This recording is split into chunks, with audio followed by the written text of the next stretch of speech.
We've all been here. Emotional spending, emotional money decisions, they get expensive.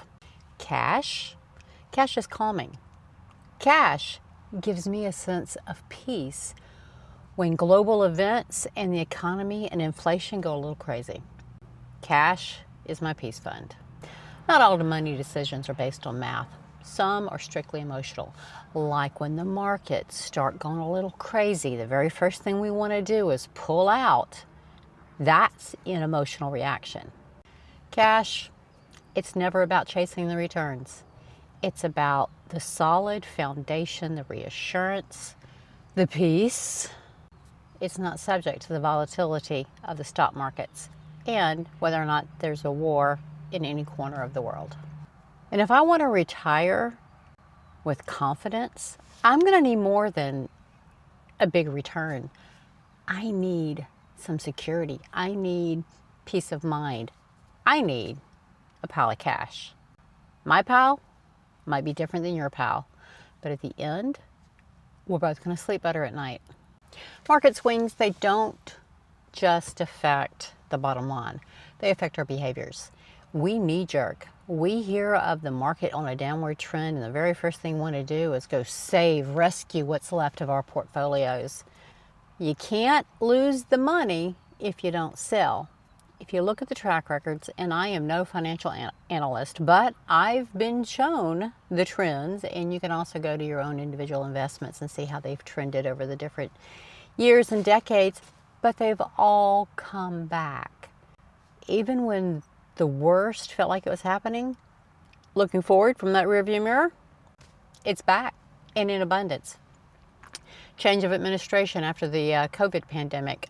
I took a bath. I don't know if it was my investments or what, but at the end of the day, I am back and better than I was at that point.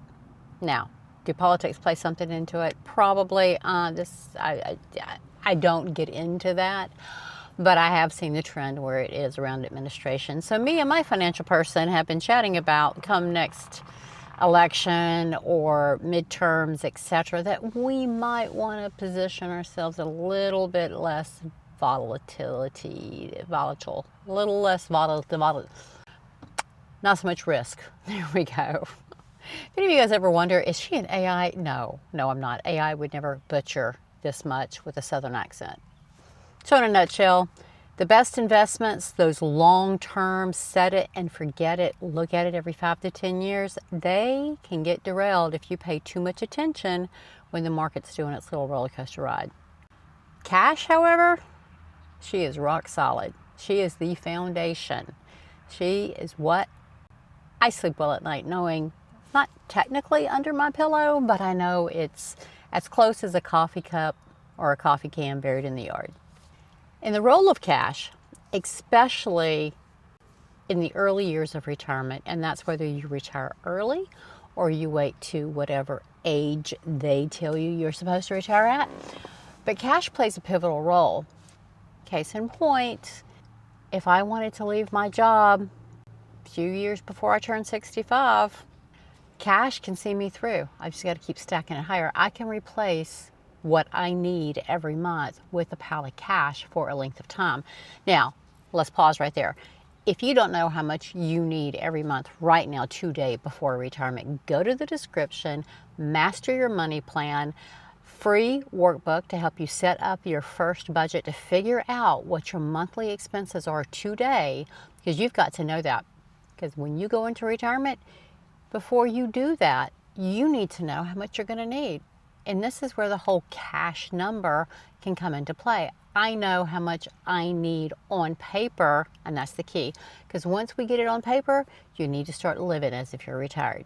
Living like you're dying, living like you're retiring. Not just with what you spend, but with how you're living your off work hours. Those are videos. Check the channel, binge them. It's phenomenal.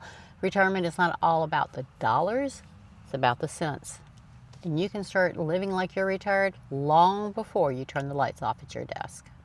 All right, back to the video 6 in series 4. So cash protects your position. I've already mentioned you can't lose if you don't sell when the markets go down. So if you choose to ride it till it comes back up, cash will give you that sense of peace, but also spending money. So if you're no longer earning income, if you've completely traditionally retired and your only income is from your retirement funds and your investment, and they're all down because the market shifted, you don't have to keep drawing off of those until 70, 71, 72, the required minimum distributions. Between now and then, you can say pause on the withdrawals until they repair themselves some. I'm going to live off this pile of cash. And then as things go back up to a more comfortable position, you can go back to pulling off the retirement funds. We have to be smarter with our retirement money, looking down the road than we ever would for those paychecks, every paycheck. Now, a budget will always tell you how much you need and where it's going. But with your retirement funds, and this is a whole different video topic, I am not a financial expert. You're never going to come out and hire me to coach you on your finances. Find yourself somebody that in your life that is either a financial expert that has your best interest at heart, or a trusted family member, church member, pastor, whomever that you feel comfortable with, but walk down the retirement forecasting with them. You're going to see that your income the last 2 years prior to going on Medicare, that's what those Medicare payments are going to be based on. You're also going to see that your tax rate in retirement may possibly be more than you were anticipating because of where you've put your money today. And it's possible you can do some shifting between now and then to help reduce that and to keep growing and growing tax-free. Again, whole nother conversation, different video. Let's get back to the cash. And you might be thinking, well, how much cash do I need? Only you can determine that. Again, the foundation is how much do you need every month when you are retired? Or a hybrid retirement. How much cash do you need to bridge the gap between what you have coming in and what you have going out? Too much cash might create stress in your life, and too little of it will stifle your growth. So find what your sweet spot is. For me, my cash amount is the distance between what I know I can, without a doubt, make every month with my side hustles and my gigs, and what I need every month.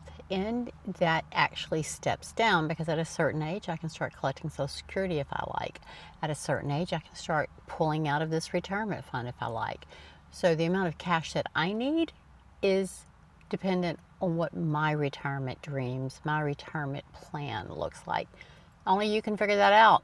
And if you haven't started looking that far ahead, I encourage you to do it. Keep coming back. I've got channel. Keep coming back. I post videos on Wednesdays and Saturdays. Usually on Wednesdays, it's about mindset and how we're going to start living our retirement now, what we need to do to prepare for the eventual retirement, leaving the full-time job. And then on Saturdays, it has a lot more to do with skill sets, etc. Things that you need to be aware of, tools you can put into place. In the description, again, Master Your Money Plan, free workbook for you to help you set up your budget and start believing and seeing what retirement money needs are going to be for you. Also down there, for those of us who want to continue producing income, or we need to, there is another free workbook. It's called Life Experiences to Income. It just helps you evaluate what you know how to do to what you might want to keep doing to develop an extra income. If you did not work outside the home, don't worry about it. Got you covered too. You worked dang hard all these years. All right, I will see y'all in video 7. Also, YouTube Live at the end of the series, and then I'll string all these videos together into one long bingeable. So like, share, subscribe, bring others to the party on the live. I'll see you soon. Stop recording.